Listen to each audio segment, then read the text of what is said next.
नमस्कार, मैं हूं कुमार गजेंद्र। जनपद ऑन द स्पॉट में आपका स्वागत है। हमारे एक दूसरे social media platform podcast with Kumar Gajendra में भी आपका स्वागत है, जहां आप हमें सुन सकते हैं। चुनाव से ठीक पहले चुनाव प्रक्रिया पूरी होने में अब मात्र 3 से 4 दिन का समय शेष बचा है और प्रचार कल शाम को यानी कि सोमवार शाम को प्रचार भी चुनावों का थम जाएगा। लेकिन इससे पहले अरविंद केजरीवाल की मुश्किलें कम होने का नाम नहीं ले रही हैं। कम इसलिए भी नहीं हो रही क्योंकि अरविंद केजरीवाल एंड कंपनी ने इतने पाप किए हैं ना, जिनका घड़ा भरा भर के नहीं चलका छलक गया है, ये फूट पड़ा है। आप ये समझिए, हम बार बार आपको शुरू से एक बात कह रहे थे। पहले आप ये सुन लीजिए कि अरविंद केजरीवाल के एक सबसे खास विधायक जी हैं, जो कभी मंत्री भी रहे हैं, उनका एक सनसनीखेज वीडियो सामने आ गया है। और ये ऑडियो वीडियो जो सामने आया है, इससे पूरे राजनीतिक गलियारों में हड़कंप मच गया है। यानी कि अरविंद केजरीवाल के ताबूत में ये अंतिम कील है। इस वीडियो और ऑडियो ने यह साबित कर दिया है कि किस तरीके से अरविंद केजरीवाल पूरी दिल्ली की जमीनों पर कब्जा करना चाहते थे। आप ये जानते हैं ना कि अरविंद केजरीवाल बार बार जब से वो सत्ता में आए थे, एक्सीडेंटल सत्ता में जब आए, वो तभी से पुलिस को अपने कब्जे में लेने के लिए लड़ाई लड़ रहे थे और इसी बात को लेकर सेंट्रल से उनकी छिड़ी थी। लेकिन प्रधानमंत्री नरेंद्र मोदी से उनका जिस तरीके से पुलिस पर कब्जा करने को लेकर झगड़ा हुआ, वो लगातार बढ़ता गया, खाई बढ़ती गई। लेकिन क्योंकि हमारे कॉन्स्टिट्यूशन में यह है ही नहीं, कॉन्स्टिट्यूशनली ये नहीं है, गृह मंत्रालय के अंडर में ही पुलिस आएगी। जीएनसीटीडी को पुलिस का राइट ही नहीं है, कभी नहीं हुआ। लेकिन केजरीवाल लड़ते रहे। आज उसका खुलासा हालांकि हमने आपको अपने हर वीडियो में बहुत सारे वीडियो इस बात के लिए डाले थे कि आखिर अरविंद केजरीवाल पुलिस मांगते क्यों कि मेरे को पुलिस दे दो। दरअसल अगर अरविंद केजरीवाल को पुलिस मिल जाती ना, या मिल जाए, तो वो पूरी दिल्ली पर अवैध कब्जा कर लेंगे। पुलिस बड़ा हथियार है उनके लिए साबित होगी। इसी कड़ी में अरविंद केजरीवाल के एक सबसे खास सोमनाथ भारती महामहिम एडवोकेट साहब, जो उनका स्टिंग ऑपरेशन सामने आ गया है, हिलाकर रख दिया है। इस स्टिंग ऑपरेशन ने हिलाकर ही नहीं रखा है, अरविंद केजरीवाल एंड कंपनी की असलियत सामने आ गई है चुनाव से ठीक पहले। अब जनता इनको दौड़ा दौड़ा कर मार तो रही है और मारेगी। चुनाव में इस कदर मारेगी और एक वोट इनको नहीं मिलने वाला है, क्योंकि ये हम शुरू से कह रहे थे, ये लैंड ग्रैबर हैं और ये दिल्ली की जमीनों पर अवैध कब्जा करने के लिए आए हैं। इसीलिए ये पुलिस पर कब्जा करना चाहते थे। दरअसल हम आपको पूरी खबर बताते हैं। हुआ क्या कि जो दक्षिणी दिल्ली सबसे पॉश इलाका है, वहां दक्षिणी दिल्ली के अंदर एक इलाका है जैतपुर, और इस जैतपुर के अंदर एक जमीन का बड़ा टुकड़ा था जिस पर सोमनाथ भारती के करीबी व्यक्ति ने कब्जा कर लिया, अवैध रूप से कब्जा कर लिया। अब यह मामला, जो असली मालिक था वो इस मामले को लेकर कोर्ट पहुंच गया। अब कोर्ट में पुलिस के पास गया, पुलिस में एफआईआर दर्ज हो गई। अब ये 10 नवंबर 2023 को इस मामले में दिल्ली पुलिस ने, यानी कि जैतपुर थाना पुलिस ने इस पूरे मामले में एफआईआर दर्ज कर ली थी। अब जैतपुर में जब यह एफआईआर दर्ज हो गई तो इसमें आईओ जांच कर रहे थे दिल्ली पुलिस इसमें इन्वेस्टिगेशन कर रही थी।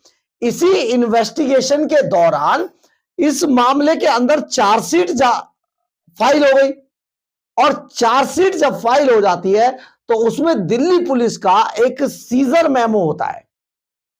जो सीजर मेमो होता है उसके अंदर दिखाया जाता है कि दिल्ली पुलिस ने मौका वारदात से क्या क्या चीज सीज की थी। उसमें एक एक चीज का पूरा जिक्र होता है। अब ये जो वकील साहब है ना, जो कभी अपनी पत्नी को कुत्ते से कटवाया करते थे और जो जिनको आपने बार बार कई तरीके के चीजों को लेकर सुर्खियों में देखा होगा, ये वकील साहब दिल्ली पुलिस के इसी आईओ को अपना प्रभाव दिखाकर, केजरीवाल का सबसे खास आदमी बताकर रौब झाड़ रहे थे और कह रहे थे सीजर मेमो फाड़ के फेंक दो। अब क्योंकि आईओ बिल्कुल राजी नहीं था, इसी बात को लेके कर रहे थे। एक बार पहले ये स्टिंग ऑपरेशन देखिए इनका, इन साहब का स्टिंग ऑपरेशन अगर आप देखेंगे तो आपको पता चलेगा किस तरीके से जमीनें कब्जाने में लगे हुए थे। आम आदमी पार्टी के काफी लोग इसमें शामिल है, अपने अपने इलाकों में बहुत सारों ने बहुत सारे स्कैंडल किए, लेकिन सोमनाथ भारती का ये बड़ा स्कैंडल चुनाव से ठीक पहले आ गया। यानी कि दिल्ली की गरीब जनता की जमीनें हड़पने के लिए, प्रॉपर्टी डीलर का काम अपने हाथों में लेने के लिए ये लोग लगातार दिल्ली पुलिस की डिमांड कर रहे थे कि दिल्ली पुलिस मुझे दे दो। ये केजरीवाल के खासम खास हैं, जरा देखिए इनका स्टिंग ऑपरेशन। पेपर को निकाल कर नया पेपर बना लो, मतलब उस पेपर को हटा दो, दूसरा लगा दें। हाँ दूसरा लगा दो। कॉपी ले गए ये उसका। अरे मैं बता रहा हूँ ना, मैं इसे सब बुला के फड़वा दूंगा, प्रभाव भी दूंगा और मैं तुमको अपना लिख के गारंटी दे दूंगा। क्या लिखवाएगी? यही चीज़ कि मेरे रिक्वेस्ट पे पुलिस नहीं फाड़ा। मैं चलो आपके कहने पे इसको फाड़ देता हूँ। जैसे मैं फाड़ दूंगा ना, इसके पास कॉपी कहीं भी बच गई, कल को अगर साली कोई बात आ गई ना, उस 2 कॉपी की बात अगर किसने उछाड़ दी ना, एक्यूज ने उछाल दी, किसने उछाड़ दी, ठीक है, ये 1 मिनट में यूँ कह देगा जी ये था ना सीजर मेमो, ये सीजर मेमो नहीं है जो पुलिस ने लगा रखा है, पुलिस ने सीजर मेमो चेंज कर दिया। तो पुलिस ने सीजर मेमो चेंज कर सकती है तो पुलिस पेपर क्यों नहीं चेंज कर सकती? ग्राउंड पे फॉर्जरी, सिंपल फॉर्जरी, फॉर्जरी, इसमें वैल्यूएबल सिक्योरिटी फॉर्जरी अपने डॉक्यूमेंट्स में। हाँ, तो वो डेट डालने के चक्कर में। डेट क्यों? 2 कॉपी दे रखी हैं। और बताऊँ और भी हैं चीज़ें, और बताऊँगा तो आपका अगली बार हिल जाएगा दिमाग। अब आप एक काम कर लो, उस पचड़े से निकल जाओ। सर पचड़ से निकल जाऊंगा, लेकिन फाड़ूंगा नहीं। दूसरा रास्ता बता दो कोई भी, सीधे मैं वो नहीं फाड़ूंगा। अपने ऑफिस में, मेरे ऑफिस में आप आ जाओ, इनको बुला लेता हूँ। ठीक है, जो जो आप कहोगे उसको समझाने का प्रयत्न करते हैं। पहले ये दिखाते हैं उसको। दिखा दिए मैंने इसको। मैं दिखाऊंगा ना, मेरे दिखाए बात बनेगी। आपने देखा होगा केजरीवाल के सबसे खासम खास इस व्यक्ति के ने कैसे करके दिल्ली पुलिस के आईओ को समझाने की कोशिश कर रहा है। जब आईओ यहां पर नहीं मानता तो उसको कहते हैं आप एक काम करिए, मेरे ऑफिस आ जाइए। अब इसमें अपने ऑफिस बुलाकर वो क्या करना चाहते थे ये तो आप जानते ही हैं। और फिर इनका एक फीडबैक यूनिट भी काम करता है, खुद भी स्टिंग कर लेते हैं लोगों का।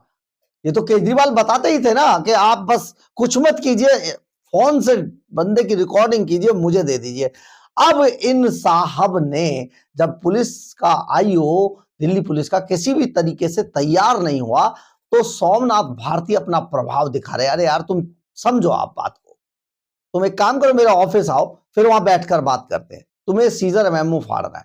ये जो पूरी कार्रवाई है ये किसी भी तरीके से आप ये सोचिए इसका स्टिंग ऑपरेशन हो गया। और स्टिंग ऑपरेशन उस व्यक्ति का हुआ जो सबके स्टिंग करने की बातें करते थे, उनका अब स्टिंग हो रहा है। ये बुरा वक्त होता है, अब ये बुरा वक्त इनका चालू है। तो आप ये समझ लें कि ये जब जैतपुर में इन्होंने इतने एजेंट छोड़े हैं, आम आदमी पार्टी के जो केजरीवाल के इतने एजेंट जमीन पर उतर गए कि आप ये सोचिए सारे प्रॉपर्टी डीलर, भू माफिया, लैंड ग्रैबर जितने थे सब केजरीवाल एंड कंपनी के साथ हैं। और इन्होंने अपने अपने इलाकों में बहुत उत्पात मचाया बॉस। आप इससे समझ जाइए, एक व्यक्ति दिल्ली पुलिस के अधिकारी को, जांच अधिकारी को सीजर मेमो फाड़ने की बात कह रहे हैं। सीजर मेमो फाड़ दीजिए इसका, मैं देख लूंगा। अरे मैं लिखवा के ले लूंगा पेपर, आप चिंता क्यों कर रहे हो? तुम एक काम करो, मेरे ऑफिस आओ, यानी कि ऑफिस आओ, आपको रिश्वत देंगे, फिर आपका स्टिंग करके रख लेंगे, फिर आपसे मनमाने ढंग से काम करा लेंगे। आप सोचो एक व्यक्ति किस तरीके से एक जमीन हड़पने वाले का फेवर ले रहा है, क्योंकि जमीन एक्चुअली हड़पी तो इन्हीं साहब ने, इनका प्रॉक्सी वहां काम कर रहा है, जैसा कि संबित पात्रा आरोप लगा रहे हैं। संबित पात्रा ने इसी बात को लेकर आज एक प्रेस कॉन्फ्रेंस की थी और प्रेस कॉन्फ्रेंस करके ऑडियो और वीडियो दोनों उन्होंने अपने लोगों को, मीडिया को दिए, प्रोवाइड कराए कि देखिए अरविंद केजरीवाल की असलियत ये है। अपने लिए शीश महल बना लिया सत्येंद्र जैन ने। आप सोचिए, देखिए अरविंद केजरीवाल एंड कंपनी ने कैसे कैसे वसूलियां की है और कैसे कैसे वसूली कर रहे थे। ये जो केजरीवाल एंड कंपनी का वसूली गैंग था, ये पूरी दिल्ली में इसी तरीके से हंगामा मचाने में उतारू था। क्योंकि हम जब बात करते हैं वसूली गैंग की, तो तिहाड़ जेल से इन्होंने जितनी वसूली की, करोड़ों रुपए की वसूली सत्येंद्र जैन के थ्रू की गई। और सत्येंद्र जैन और उस टाइम के डीजी तिहाड़ संदीप गोयल, इन्होंने मिलकर, जो सस्पेंड है, जो नौकरी से बर्खास्त है, उन पर केस चल रहा है, उन्होंने मिलकर इन्होंने करोड़ों रुपए तिहाड़ जेल के कैदियों से उगाही की। जैसा कि सुकेश चंद्रशेखर जो महाठग तिहाड़ जेल में बंद है, वो आरोप लगाते हैं। तो आप सोचिए, जहां से भी पैसा आए वहीं से लाओ, केजरीवाल को दो और गंगा ना लो। यानी कि आपको कोई पाप नहीं किया आपने। दिल्ली की जनता को लूटने के लिए अरविंद केजरीवाल एंड कंपनी आई थी। जनता को, जो दिल्ली के लोग हैं, उन्हें अब तो समझ जाना चाहिए कि देखिए किस तरीके से ये लोगों की जमीनें कब्जा रहे थे, किस तरीके से आगे आने वाले समय में तो अगर पुलिस इन्हें दे देते ना, तो ये फिर किसी के काबू में नहीं आते। ये वो लोग हैं जो, आप ये समझे कि दिल्ली की सारी जनता को यहां से भगाकर उनकी जमीनों पर कब्जा कर लेते। स्टिंग ऑपरेशन यही बता रहा है। और जिस तरीके से पुलिस अधिकारी को अपना रौब दिखाकर सोमनाथ भारती हड़काने की कोशिश कर रहे हैं, आप ये समझ जाइए कि कितने खतरनाक लोग थे ये। हालांकि अब इनकी विदाई का समय आ गया है, अंतिम समय है, इसीलिए सारे पाप इनके निकल निकल कर जमीन फाड़ कर बाहर आ रहे और इनको नेस्तनाबूद कर रहे हैं।